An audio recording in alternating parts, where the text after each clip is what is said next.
विचारशाला काय यूट्यूब चॅनलवर आपल्या सगळ्यांचं मनपूर्वक स्वागत करते। आपल्या सर्वांनाच माहिती आहे की गेल्या काही दिवसापासून कोरोना या जागतिक साथीच्या आजाराने सर्वत्र धुमाकूळ घातला आहे आणि या संकटाचा सामना करण्यासाठी म्हणजे हे संक्रमण रोखण्यासाठी आपण या लॉकडाऊनच्या काळामध्ये आपापल्या घरामध्ये राहून सरकारला सहकार्य करत आहोत। आणि या संकटाच्या काळामध्ये माझ्या यशवंत महाविद्यालयातील मराठी वर्गाचे सर्व प्राध्यापक आणि कल्पक विद्यार्थी समूह यांनी एक उपक्रम चालविला, तो म्हणजे कविता वाचनाचा। आणि हा उपक्रम एकूण 50 दिवसांचा होता। या उपक्रमामध्ये महाराष्ट्रातील तब्बल 52 कवींनी आपला सहभाग नोंदविला आहे। आणि या उपक्रमाचा दुसरा टप्पा म्हणजे कविता वाचनाची साथ विद्यार्थ्यांचा प्रतिसाद। या उपक्रमामधला हा दुसरा टप्पा आणि यामध्ये आम्ही विद्यार्थी ज्या कविता आम्हाला भावल्या, ज्या कविता आम्हाला आवडल्या आणि ज्या कवितांवर आम्हाला व्यक्त व्हावंसं वाटतं त्या कवितांवर आम्ही व्यक्त होत आहोत। तर आपल्यासमोर व्यक्त होण्यासाठी मी निवडलेल्या ज्या कविता आहेत त्या दीपाली राणे मॅडमच्या 2 कविता आणि पृथ्वीराज तौर सरांच्या 2 कविता आणि रामप्रसाद वाव्हळ सरांच्या 3 कविता अशा एकूण या कविता आहेत। या कवितांबद्दल बोलताना मला ज्या प्रकारे जमन, ज्या प्रकारे सुचन आणि ज्या प्रकारे मला त्या कवितांचा अर्थ समजला अशा प्रकारे मी आपणासमोर बोलण्याचा एक प्रामाणिक प्रयत्न केला आहे। आणि दुसरी गोष्ट म्हणजे या कवितांबद्दल बोलताना मी जो अर्थ काढला आहे कदाचित कवींनाही किंवा कवयित्रींनाही तेच म्हणायचं होतं हे बिलकुलही नाही। तर या कविता घेऊन मी आपल्यासमोर सादर होत आहे। सर्वात पहिल्यांदा आपण बोलूयात की दीपाली राणे मॅडम यांच्या कवितांबद्दल। त्यांच्या 2 कविता आहेत। पहिल्या कवितेचं नाव आहे काजवा आणि दुसरी कविता आहे नारी मुक्ती अशी। तर पहिल्या कवितेबद्दल कवयित्री म्हणतात की अंधारी बोक्यातून उजेडाकडे चालताना कधी पाय ठेचायतात रस्ता चाच पडताना म्हणजेच माणसाच्या जीवनात अंधारा येतच असतो आणि या अंधाऱ्या वाटेतून चालताना म्हणजे यशाच्या मार्गाकडे जाताना आपल्या पायाला काटे सुद्धा टोचलेलेच असतात। म्हणजे उदाहरण घ्यायचं म्हटलं तर सद्यस्थितीचं की आपल्या भारतामध्ये सर्वात पहिल्यांदा कोरोनाची 25-30 रुग्ण आढळली आणि तेव्हा आपण जेव्हा आपल्या पंतप्रधान असतील किंवा मुख्यमंत्री असतील यांची भाषणे ऐकताना ते पहिल्यांदा बोलायचे की हे संक्रमण आपल्याला रोखायचं आहे, कोरोनाला आपल्याला हरवायचं आहे। तर पहिल्या या भाषणामध्ये ते असं बोलत होते आणि जेव्हा त्यांना असं समजायला लागलं की आता हे संक्रमण आपल्याला रोखणं अशक्य आहे, आपल्याला नवीन काहीतरी करायला पाहिजे, तेव्हा त्यांची ती दुसरी भाषणे होती। तेव्हा ते काय म्हणायचे की तुम्ही कोरोनासोबत लढायला शिका। म्हणून कवयित्री म्हणतात की हळूहळू या अंधाराची सवय होत जाते, डोळे सरावतात मग पाऊलही सरळ पडतं। म्हणजे खरं पाहता जेव्हा इटली, चीन हे देश असतील तेव्हाची ती स्थिती त्या देशांची कोरोनाच्या बाबतीत जी होती आणि भारतातही जेव्हा कोरोनाची संख्या दिवसेंदिवस वाढत चालली होती तेव्हा सर्वत्र लॉकडाऊन झालं होतं, कुणीच घराच्या बाहेर नाही, म्हणजे सर्व व्यवहार बंद पडले होते। पण काही दिवसानंतर उपाययोजना करत सरकारच्या नियमांना, सरकारच्या अटींना मान्यता देत आपण काय केलं की हळूहळू आपली जी व्यवहार आहेत म्हणजे आपली जी जीवनावश्यक वस्तूंची व्यवहार आहेत ती आपण सुरू केली। म्हणून कवयित्री म्हणतात हळूहळू या अंधाराची सवय होत जाते, डोळे सरावतात मग पाऊलही सरळ पडतं। या अंधारात सुद्धा आपण काय केलं, आपलं काम सुरू ठेवलं आणि आपला रस्ता सुरू ठेवण्याचा म्हणजे आपण त्या प्रगतीपथावर चालत आहोत। या कोरोनाच्या संकटामध्ये आपल्या बाजूने नेहमी एक विचार येतो, तो म्हणजे कोणता, निराशा। आपण आपल्याविषयी म्हणजेच आपल्या भविष्याविषयी जेव्हा विचार करायला लागलो होतो की आता पुढं नेहमी कोरोनाचं संकट आपल्यासमोर होतं तेव्हा आपण आपल्या भविष्याचा विचार करत होतो, तेव्हा आपल्यासमोर काय दिसत होतं, नुसता अंधार। म्हणजे भविष्याच्या बाबतीत आपण विचारही करू शकत नव्हतो की पुढं काय होईल, आपल्याला काय दिसत होता, नुसता अंधार म्हणजेच कोरोना। तर हे निराशेचं जे वातावरण आहे तर त्याप्रमाणे कवयित्री म्हणतात की असे काजवे 1-2 करत 100 येतील आणि प्रकाशाने या वाटा मग जगमगून जातील। प्रकाशाने या वाटा मग झगमगून जातील. म्हणजे काय होतं की असं करत करत म्हणजे आपल्याजवळ अंधाऱ्या वाटेत म्हणजे आपण जेव्हा संकटात असतो तेव्हा आपल्याकडे एक पॉझिटिव्ह विचार आला, दुसरा पॉझिटिव्ह विचार आला, तर पहिला पॉझिटिव्ह विचार सांभाळून ठेवा, दुसरा आलेला पण सांभाळून ठेवा. असं करत करत आपल्याकडे अनेक पॉझिटिव्ह विचार येतील. असं करत करत आपल्याकडे 100, 1000 असे अनेक पॉझिटिव्ह विचार येतील आणि त्यातून नक्कीच एक तरी आपल्याला चांगला मार्ग सापडेल आणि आपण त्या रस्त्यावर चालायला चालू असं कवयित्रींना म्हणायचं असेल. आणि त्याचनंतर कवयित्री शेवटी म्हणतात की तुमची ज्या कोण्या शक्तीवर श्रद्धा आहे, तुमची भगवंतावर श्रद्धा आहे किंवा एखाद्या शक्तीवर श्रद्धा आहे, त्यावर तुम्ही श्रद्धा नक्कीच ठेवा, कारण नक्कीच यशाचा एक तरी मार्ग आपल्याला आपण बोलूया. त्यांची दुसरी कविता नारी मुक्ती अशी. नारी मुक्ती अशी ह्या कवितेच्या वाचनानंतर माझ्या एक गोष्ट लक्षात आली की बोलायचं एक आणि वागायचं काहीतरी वेगळंच. म्हणजेच माणसं जे बोलून दाखवतात तेच प्रत्यक्ष कृतीमध्ये उतरत नाहीत. असंच काहीतरी प्रकारे या कवितेमध्ये आहे की कवयित्रींनी सांगितलं आहे की राधाबाई नारी मुक्ती संमेलनाच्या अध्यक्ष असतात आणि त्या ठिकाणी त्या मोठमोठी भाषणे करत असतात की पुरुषी अत्याचारापासून मी स्त्रीला वाचवणार, पुरुषी अत्याचार मी स्त्रीवर होऊ देणार नाही, अशा प्रकारे ते बोलत असतात. आणि त्या स्वतःच त्या प्रकारे वागत नाहीत. ते पुढं असं की त्या घरी येतात आणि गर्भवती त्यांची जी सून असते तिला म्हणतात, सूनबाई की यावेळेस मुलगी नको मुलगाच हवा. म्हणजे की त्या त्यांच्या सुनेवर हा त्यांचा तो अत्याचारच होता, हा त्यांचा तो जुलूमच होता. आणि मी पुढं सांगू इच्छिते की म्हणजे महाराष्ट्रामध्ये किंवा भारतामध्ये जिथं कुठं असतील स्त्रियावर होणाऱ्या अत्याचाराला 100%पैकी 73% अत्याचार हे स्वकीयांकडून होत असतात, ते कोणत्याही प्रकारचे असू द्यात. आणि 27% जे उर्वरित अत्याचार आहेत ते परकीय, त्यामध्ये तर परकीय आलेच आणि प्रत्येक आलेच. आणि मग पुढं मी सांगू इच्छिते की जर स्त्रीनं स्वतःच्या मतावर ठाम राहिलं, स्वतःच्या विचारावर ठाम राहिलं आणि स्त्रीनं जर संयमाने जगायला शिकलं तर तिच्यावर होणाऱ्या अत्याचाराला ती रोखू शकते. म्हणजे उदाहरण, जर एखाद्या स्त्रीला गर्भपात करायचा आहे, म्हणजेच तिला जर घरच्यांनी बळजबरी गर्भपात करायला लावला तर तिच्यावर होणारा अत्याचार आहे आणि तिच्या परवानगी सोबत ती जर त्या गर्भपात करण्याला म्हणजे सहकार्य करत असेल तर ते स्त्रीने स्त्रीवर केलेला अत्याचार आहे. म्हणजेच त्या अभ्रकाचा म्हणजे त्या नारी अभ्रकाचा ती स्वतःच जीव घेत असते. असंच काही प्रकारे कवयित्रींनी सांगितलं आहे असं मला वाटतं. आणि कवयित्रींनी हाच अर्थ काढला असेल, हा असं नाही आहे. ज्या प्रकारे मला ही कविता समजली त्या प्रकारे मी आपल्यासमोर व्यक्त करण्याचा प्रयत्न केला. त्यानंतर आपण समोरची कविता घेत पृथ्वीराज तौर सरांची समोरची कविता आहे म्हणजे पुन्हा एकदा.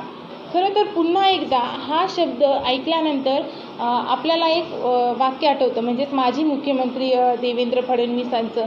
ते काय म्हणायचे, मी पुन्हा येईन. म्हणजे त्यांचा तो एक आशावाद होता, सांगायचं म्हटलं आशावाद होता. आणि तो यशस्वी म्हणजे एखादा कार्यकाळ यशस्वीरित्या पार झाला आहे आणि पुढच्या कार्यकाळासाठी ते वाटचाल सुरू करायची आहे. म्हणजे पुन्हा एकदा पुन्हा नव्याने उगवून येऊ, पुन्हा एकदा पुन्हा नव्याने उगवून येऊ, फुल सूर्याचे मग रात्रीच्या हाती देऊ, फुल सूर्याचे मग रात्रीच्या हाती देऊ. आपण कुठेतरी विजलो आहोत, आपण कुठेतरी हारलो आहोत, म्हणून नव्या जोमाने, नव्या उमेदीने, नव्या उत्साहाने आपल्याला पुढं जायचंय. म्हणजेच नव्या आशावादाने आपल्याला उठायचंय, पुन्हा एकदा नव्याने काहीतरी सुरू करायचंय आणि करण्याचा हा आशा कवींनी मांडला आहे. नव्या राहिलो तर नक्कीच प्रगतीचा मार्ग आपल्याला सापडेल. कवी पुढे लिहितात की डोळ्यांवरचा चष्मा आमुच्या आता तपासू, डोळ्यांवरचा चष्मा आमुच्या आता तपासू. म्हणजे एखादी जी घटना आहे त्याकडे आपण पाहतो कोणा दृष्टिकोनातून, त्या गोष्टीबद्दलचं आपलं मत कसं. उदाहरणार्थ कडे जर आपल्याला पाहायचं असेल तर या कवितेचा अर्थ तुम्ही वेगळा काढू शकता, मी वेगळा काढला आहे आणि कवींनी जे लिहिलं आहे तेही काही प्रमाणात वेगळंच असू शकतं. कवी पुढे म्हणतात की डोळ्यांवरचा चष्मा आता आमुच्या आता तपासू, मेंदूवरची सारी जळमट टाकू काढून, मेंदूवरची सारी जळमट टाकू काढून. आपण आपल्या समाजाकडे पाहताना संकुचित वृत्तीने पाहतो, समाजाकडे पाहण्याची ही दृष्टी आपण बदलायला हवी. आपण समाजाकडे चांगला विचार, चांगला पॉझिटिव्ह थिंकिंग मनात ठेवून आपण ते विचार करायला हवा. आणि यापुढे अशी एक गोष्ट आहे की विज्ञानानं खूप काही सिद्ध केले, पण आपण ते मानायला तयार नाही. विज्ञानाने जे काही सिद्ध केले म्हणजे अंधश्रद्धा असतील, रूढी परंपरा असतील, हे विचार आपण सतत मनात ठेवून बाळगत असतो. म्हणून मुकुंदराजांची एक कविता आहे, जुन्या जळमटांना जाळलं पाहिजे, जुन्या जळमटांना जाळलं पाहिजे, घर नव्याने पुन्हा बांधलं पाहिजे, घर नव्याने पुन्हा बांधलं पाहिजे. म्हणजे मनात जे काही जुने विचार आहेत, जे काही तुमच्या मनातले जुने विचार आहेत, त्यांना तुम्ही दूर केलं पाहिजे. तुम्ही त्यांना दूर करा आणि काहीतरी नवं आत्मसात करण्याचा नेहमी प्रयत्न करत राहा. जोपर्यंत तुम्ही जुनं काढून टाकणार नाहीत, तोपर्यंत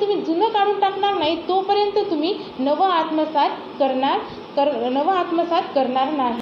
आणि जोपर्यंत तुम्हाला नवं आत्मसात करता येणार नाही, तोपर्यंत तुमची प्रगतीसुद्धा होणार नाही. नेकदिलाने जगू असे की वसुंधरेला काळीज देऊ. म्हणजे स्वच्छ मनाने राहू, पृथ्वीवरील प्रत्येक घटकावर आपण प्रेम करू, प्रत्येकाविषयी चांगला विचार करू. म्हणजे संत ज्ञानेश्वरांनी विश्वात्मक देवाकडे जी मागणी केली होती पसायदानातून, ती फक्त स्वतःसाठीच नव्हती, तर त्यांनी ती मागणी साऱ्या विश्वासाठी केलेली होती. जर या वसुंधरेवर संकट आलं तर त्या संकटाचा सामना करण्यासाठी आम्ही सर्व मानवजात संघर्ष करू. सद्यस्थिती म्हणजे या कोरोनाच्या काळामध्ये आपण सर्वांनी सर्व द्वेष, जातीभेद हे सगळं विसरून एकत्र आलं पाहिजे. म्हणजे सर्व गोष्टी बाजूला ठेवून माणुसकी जपली पाहिजे आणि हा विचार आपण करायलाच हवा. माणुसकी आपण जपायला हवी. म्हणून मी पुढे बोलू इच्छिते की विभंगून गेली धरती, कोपित झाली रे, आता तरी माणुसकी दाखव रे. असीम तुझे हे साहस झाले प्रकृतीस डिवचून रे, असीम तुझे हे साहस झाले प्रकृतीस डिवचून रे. क्षणभर लागला नाही विध्वंस माजवाया रे, क्षणभर लागला नाही विध्वंस माजवाया रे. सोडून माणुसकी तूच मानसा मृत्यूला आवतन दिलेस रे, सोडून माणुसकी तूच मानसा मृत्यूला आवतन दिलेस रे. या वसुंधरेचे उपकार क्षणात तू विस्मृत केलेस रे, या वसुंधरेचे उपकार क्षणात तू विस्मृत केलेस रे. यानंतरची त्यांची दुसरी कविता आहे, किती सीमित झाला आहे. या कवितेच्या वाचनानंतर माझ्या समजबुद्धीला, म्हणजे मला जेवढं समजल, जेवढी माझी समजण्याची शक्ती आहे तेवढा मी सांगण्याचा प्रयत्न करते. ती म्हणजे मी या कवितेतील ती हा शब्द पृथ्वी या अर्थाने घेतला आहे. पृथ्वी म्हणजे धरणी माता. या कवितेत कवी म्हणतात की हे सारं जग तिच्यात सीमित झालं आहे, हे सारं जग तिच्यात सीमित झालं आहे. ती म्हणजे कोण? भूमी माता. माझ्या कुशीत आणि तिच्या कुशीत मी वाढतो आहे. ती पृथ्वी आहे म्हणूनच इथे पाऊस पडतोय, ऊन पडतं. म्हणजेच हे ऋतुचक्र जे आहे फक्त तिच्यामुळेच आहे.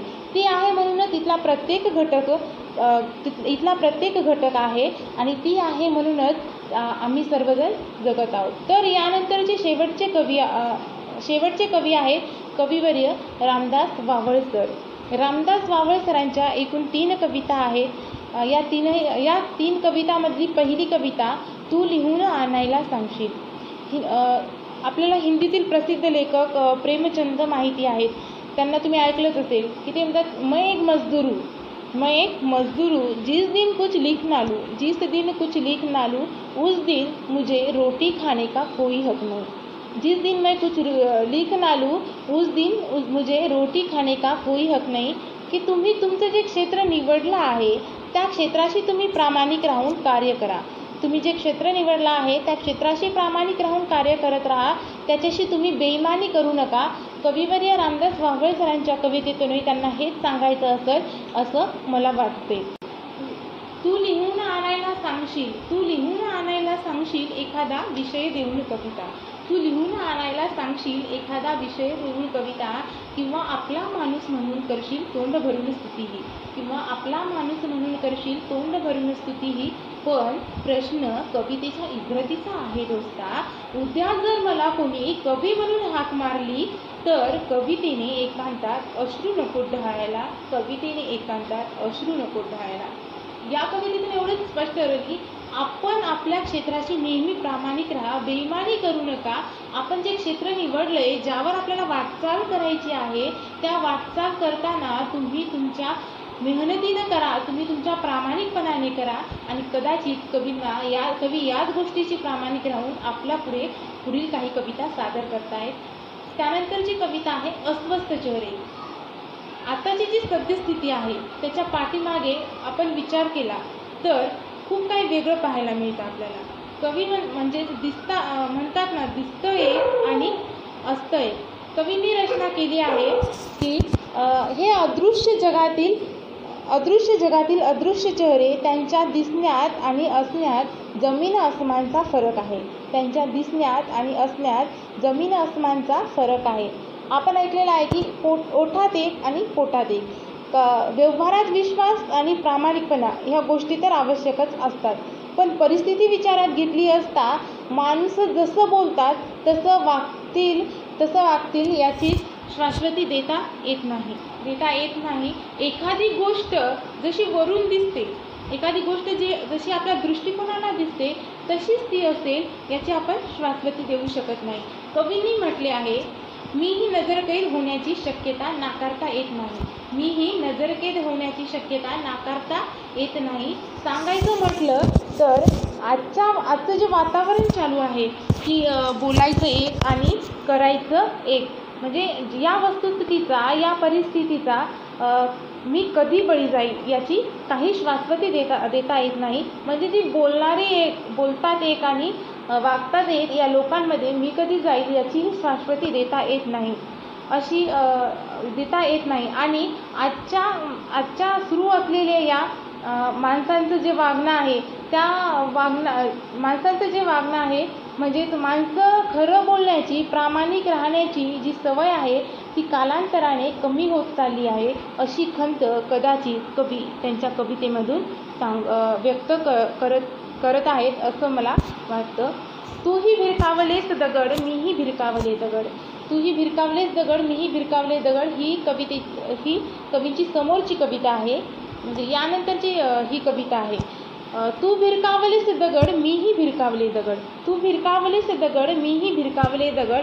या बाबतीत म्हणजे माझ्या समजबुद्धीनुसार मी सांगायचं म्हटलं तर आपण आपल्याच माणसांचा नेहमी द्वेष करत असतो, आपल्या स्वकीयांचाच आपण नेहमी द्वेष करत असतो.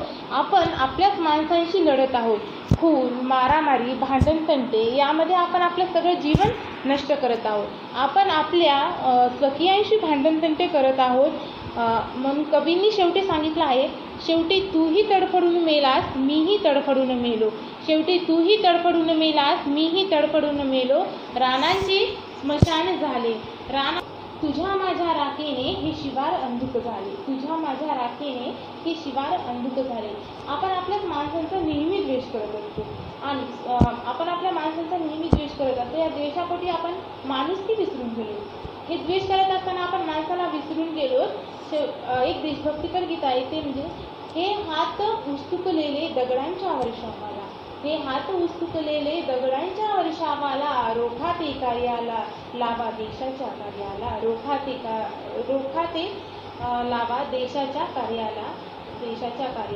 म्हणजे आपण आपल्याच माणसांवर, स्वकीयांवर जे हात उचलले आहेत तेच हात देशाच्या कार्याला लावा. नक्कीच त्यातून तुमचा, आमचा आणि देशाचं कल्याण होईल.